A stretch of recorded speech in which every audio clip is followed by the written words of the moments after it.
Oh, tentu ada dong. Ada, pasti ada.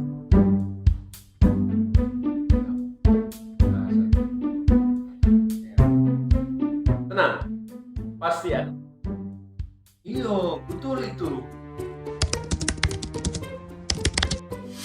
Mari doakan rangkaian kegiatan Hari Ulang Tahun Gereja Protestan Indonesia Bagian Barat yang ke-75 yang dipusatkan di Kota Padang, Sumatera Barat.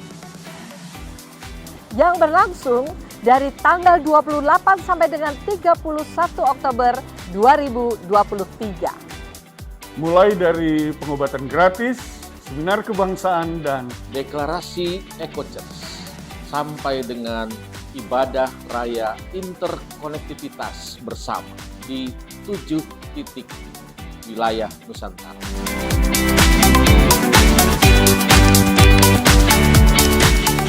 Oh, tentu tidak.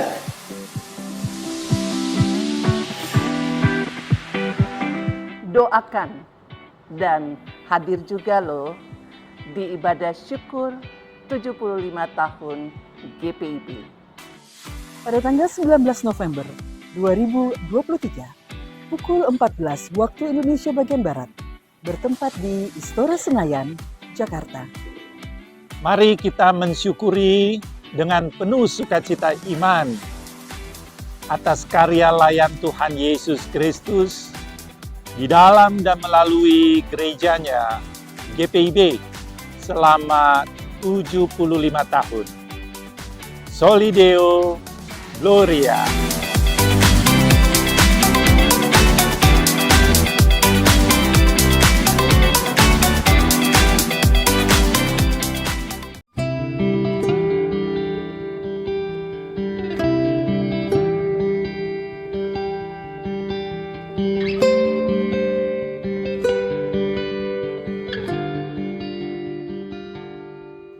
Selamat malam Bapak, Ibu, Saudara-saudari, dimanapun Bapak Ibu berada.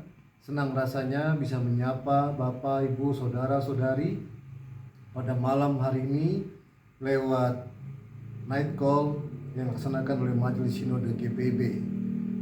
Perkenalkan, saya Pendeta Nogondro Mampu, Ketua Majelis Jemaat GPIB Hosana Tanjung Uban, Mupel, Kepulauan Riau. Sebelum kita beristirahat malam, kita akan membaca dan merenungkan firman Tuhan.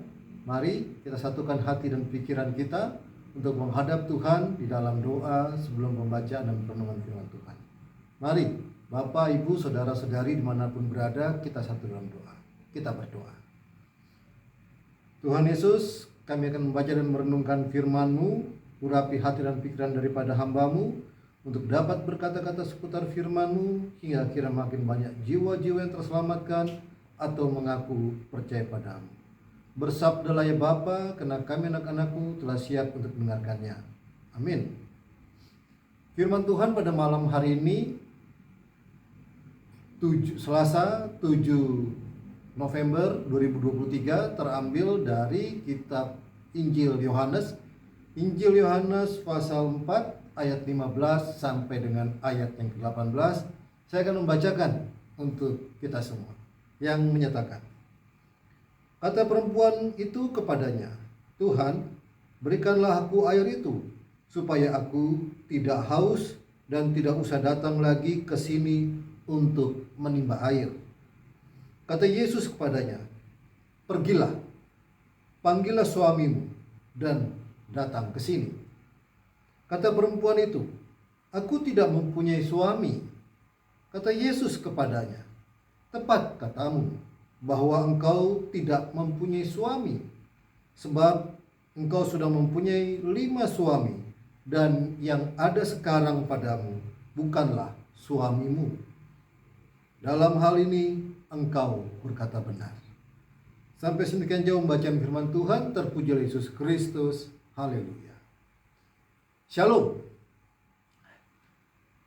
Bapak, Ibu, Saudara-saudari dimanapun berada, firman Tuhan pada malam hari ini mengisahkan tentang perjumpaan Yesus dengan perempuan Samaria.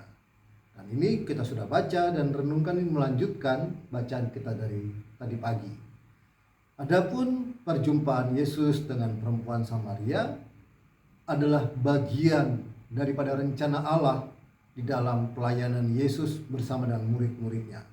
Dan ketika Yesus berada di Yudea dan dia akan kembali ke Galilea, di mana mereka akan melintasi wilayah orang Samaria. Dan hal itu pada ayat yang keempat sudah dijelaskan. Ia harus melintasi daerah Samaria. Dan oleh karena itu kehendak Allah, Yesus genapkan di dalam dirinya, hingga akhirnya mereka berjalan menuju ke Galilea, melintasi wilayah orang Samaria. Adapun orang-orang Israel pada saat itu, mereka amat menajiskan orang-orangnya untuk melintasi wilayah orang Samaria. Mengapa Israel atau orang-orang Israel begitu menajiskan umatnya atau orang-orang Israel itu melintasi wilayah orang Samaria? Adapun latar belakang singkatnya menceritakan bahwa dahulu mereka satu, Israel Utara dan Israel Selatan. Israel Utara itu beribu kota di Samaria, dan Israel Selatan kita sering sebut dengan Yehuda. Dan Israel Utara ini kebanyakan ketika mereka ada dalam pembuangan, mereka dijajah oleh Asyur dan terjadi kawin campur di sana. Hingga akhirnya mereka sudah banyak yang menyembah kepada Baal.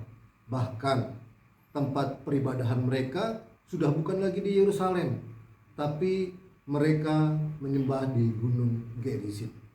Dan oleh karena itu orang-orang Israel sudah tidak menganggap lagi mereka bagian daripada Israel. Dan oleh karena itu mereka amat membenci orang-orang Samaria. Dan akan tetapi Yesus dengan para muridnya akan melintasi wilayah Samaria untuk dapat kembali ke Galilea. Dan perjumpaan Yesus dengan perempuan Samaria ini adalah suatu hal yang sudah direncanakan oleh Allah. Ketika Yesus dan murid-muridnya sedang berjalan menuju ke Galilea, Yesus merasakan lapar dan haus, hingga akhirnya ia beristirahat sejenak di wilayah orang Samaria, yaitu di tempat yang bernama Syihar. Itu pada ayat yang kelima. Murid-muridnya melanjutkan perjalanan ke Samaria untuk mencari makan dan minum di sana. Dan ketika Yesus sedang beristirahat di sebuah sumur, sedang duduk-duduk di sebuah sumur untuk menanti sekiranya siapa yang akan memberi ia air minum, karena ia tidak mempunyai timba. Datanglah seorang perempuan Samaria untuk hendak menimba air. Di sanalah terjadi percakapan, hingga akhirnya dalam percakapan itu pada ayat yang ke-15 bacaan kita pada malam hari ini, kita bisa bandingkan percakapan Yesus dengan Nikodemus, di mana dikatakan di sana, dapatkah seorang dilahirkan kembali dalam rahim ibunya padahal ia sudah tua atau ia sudah ada? Dan oleh karena itu dalam bacaan kita, sang perempuan Samaria itu mengatakan, Tuhan, berikanlah aku air supaya aku tidak haus dan tidak usah datang ke sini, tidak usah datang lagi ke sini untuk menimba air. Air yang Yesus maksud bukanlah air yang dapat meredakan haus untuk sementara, tapi air yang adalah sumber kehidupan. Air yang adalah di mana kita dapat memperoleh suatu keteduhan. Air di mana kita dapat merasakan jamahan Tuhan. Air di mana kita dapat merasakan aliran air itu mengalir dalam diri kita. Air yang hidup, air yang mengalir, air yang dapat dirasakan, itulah daripada Tuhan asalnya. Dan oleh karena itu, dari percakapan itu, Yesus masuk pada inti percakapan. Inti percakapan ini mengatakan, pergilah, panggillah suamimu, datang ke sini. Sampai di sini, perempuan Samaria itu tertegun. Ia berkata-kata di dalam hatinya. Isi hatinya berkecamuk. Ia berkata-kata, mengapa pria yang ada di depannya, bisa mengetahui akan latar belakangnya. Karena kalau kita membaca selanjutnya, ia mengatakan di sana, kata perempuan itu, aku tidak mempunyai suami. Kata Yesus kepadanya, tepat katamu, bahwa engkau tidak mempunyai suami, sebab engkau sudah mempunyai 5 suami, dan yang ada padamu sekarang bukanlah suami. Luar biasa. Ada pepatah tua mengatakan, sepandai-pandainya tupai melompat, pasti ia akan jatuh. Sepintar-pintar kita menutupi kebusukan, pasti akan tercium. Kalimat ini kita bisa sematkan, pepatah ini kita bisa sematkan kepada wanita itu. Ia mencoba untuk menghindari pertemuan dengan orang-orang kebanyakan. Ia mencoba menutupi akan masa lalunya. Ia mencoba menutupi akan siapa dirinya. Akan tetapi di mata Allah, di dalam diri Yesus Kristus, ia dapat mengetahuinya. Isi hatimu yang paling dalam pun Allah tahu. Dan oleh karena itu dalam percakapan Yesus menyinggung tentang 5 orang suaminya. Padahal dia sudah coba menghindari dengan mengambil air dari Sikar. Timbul pertanyaan, mengapa ia ambil air dari sumur yang ada di Sikar? Padahal di sekitaran Samaria banyak. Sumur di Sikar itu adalah sumur rembesan. Artinya bukan sumber mata air. Apakah rasanya lebih enakkah? Ataukah ia mencoba untuk menyendiri untuk akhirnya orang-orang tidak tahu tentang siapa dirinya? Sepertinya kalimat itu pas untuk akhirnya rahasia atau pergumulannya atau apa yang ia rasakan, bebannya, orang-orang tidak tahu. Tapi Allah mengetahuinya. Begitu juga dengan dalam kehidupan kita. Kita coba untuk menghindar. Kita coba untuk menjauh dalam bentuk persekutuan. Perlahan-lahan Allah memanggilmu. Perlahan-lahan Allah mengangkatmu. Perlahan-lahan Allah mengajakmu. Pergumulan yang kau alami, ketika engkau mengundang Allah untuk berperan serta di dalamnya, di dalam doa engkau mengundang Dia untuk Ia hadir, Allah pasti akan hadir. Percakapan dengan wanita Samaria, kita juga ingat tentang kitab Lukas yang menceritakan tentang orang Samaria yang baik hati. Selanjutnya dilanjutkan dengan 10 orang kusta yang hanya orang Samaria yang datang untuk memuji Tuhan. Artinya mau mengatakan kepada kita, tidak semua orang Samaria itu buruk. Tidak semua orang Samaria itu tidak mengenal kebaikan. Masih ada orang-orang Samaria yang ingin melakukan kebaikan. Akan tetapi karena cap daripada orang-orang Israel itu yang mengatakan bahwa orang-orang Samaria itu adalah orang-orang yang tidak mengenal Tuhan, orang yang menyembah kepada Baal, hingga akhirnya cap itu masih berlaku pada zaman Yesus.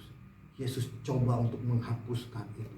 Yesus coba untuk akhirnya image mereka, pandangan mereka kepada orang Samaria itu kembali baik adanya. Dengan apa? Dengan mengatakan, dalam hal ini engkau berkata benar. Artinya masih ada kebenaran yang ingin ia kerjakan. Artinya masih ada secerca harapan di mana ia ingin melakukan apa yang menjadi kehendak Allah. Memang selama ini kalau kita perhatikan dalam kehidupan pelayanan yang Bapak, Ibu, Saudara-saudari lakukan, ada kalanya kita selalu memohon berkat yang daripada Tuhan. Kita lupa ketika kita memohon berkat, ada konsekuensi yang harus kita ambil di dalamnya. Adalah apa? Memikul salib. Jangan lupa itu. Jangan hanya berdoa memohon berkat, tapi tidak mau melakukan apa yang menjadi kehendak Tuhan. Dan oleh karena itu, apa yang terjadi terhadap wanita Samaria itu? Ia berkata benar. Itu artinya ada hal yang masih bisa diharapkan. Ibarat garam bisa dapat memberi rasa kepada makanan. Ibarat terang, meskipun ibarat lilin, meskipun ia hanya kecil, tapi bisa menerangi cahaya. Itulah kebenaran. Dan oleh karena itu, Bapak, Ibu, Saudara-saudari, mari lakukan apa yang menjadi kehendak Allah dalam diri. Jangan kita mengatakan tidak. Jangan kita meragukan apa yang menjadi kehendak Allah. Jangan kita meragukan kemampuan yang Bapak Ibu miliki. Ketika kita memohon kepada Allah, Allah akan mendengarkannya. Tapi terlebih dahulu, pikulah salibnya, untuk akhirnya berkat yang telah Tuhan sediakan bagimu akan dilimpahkan bagimu. Kita aminkan firman Tuhan pada malam hari ini. Mari kita berdoa. Tersatu dalam doa. Kita berdoa. Terpujilah Engkau ya Allah, melalui putramu Yesus Kristus yang adalah Tuhan dan Juru Selamat kami, kembali mengingatkan kepada kami sebagai orang yang mengaku percaya kepadamu. Kami diajak untuk melakukan kebenaran. Sebagai orang yang mengaku percaya kepadamu, kami diajak untuk menjadi pelaku-pelaku daripada firman Tuhan. Untuk akhirnya kehidupan yang kami jalani, yang kami lalui, dapat kami jalani dan lalui seturut dengan apa yang menjadi kehendak Tuhan di dalam kehidupan keberimanan kami. Ajarlah kami untuk dapat selalu berkata benar. Ajarlah kami untuk dapat selalu mensyukuri berkat Tuhan apapun itu. Dan ajarlah kami untuk dapat selalu merendahkan diri kami. Untuk akhirnya Tuhan dapat memakai kami menjadi kepanjangan tangannya dalam hal melayani, dalam hal memberikan yang terbaik bagi sesama. Tuhan, kami juga berdoa untuk gerejamu, gereja GPIB. Tuhan Yesus berkati para pelayan Tuhan dimanapun mereka ditempatkan, di pelosok-pelosok, di desa-desa, di pulau-pulau, di kota-kota. Tuhan Yesus berkati. Untuk akhirnya lewat pertambahan usia yang di mana kami dapat merasakan jamahan Tuhan melalui GPIB, yaitu berusia ke-75 tahun. Suatu berkat yang luar biasa yang Tuhan berikan. Untuk akhirnya kami dapat selalu melihat kebersamaan, kami dapat selalu melihat berkat Tuhan yang selalu mengalir. Kami dapat merasakan kebersamaan dalam kehidupan keberjemaatan kami. Di pelosok-pelosok, di desa-desa, di kota-kota, Tuhan telah pakai para hamba Tuhan untuk dapat menyampaikan kabar keselamatan daripada-Mu. Kami juga berdoa untuk daerah-daerah yang hingga pada saat ini masih mengalami kekeringan. Tuhan, curahkanlah hujan untuk akhirnya sawah, ladang kembali menghijau dan kembali dapat menghasilkan. Dan dari sanalah kami dapat merasakan berkat Tuhan nantinya. Curahkanlah hujan untuk akhirnya kabut asap yang menyelimuti beberapa kota di Sumatera dapat sirna, dapat hilang, dan rutinitas dapat kembali dilakukan. Berkati warga jemaat-Mu yang saat ini menyaksikan ibadah night call yang dilaksanakan oleh Majelis Sinode. Biarlah kira ketika kami akan beristirahat malam, kami dapat tidur dengan nyenyak. Esok pagi kami dapat dibangunkan dengan tubuh yang segar, siap melanjutkan rutinitas atau aktivitas kami di sepanjang hari esok. Inilah doa kami. Ampuni dosa pelanggaran kami. Dalam nama Yesus Kristus kami bawa doa ini. Amin. Sampai demikian jauh bacaan dan perenungan firman Tuhan. Tuhan Yesus memberkati kita semua. Shalom.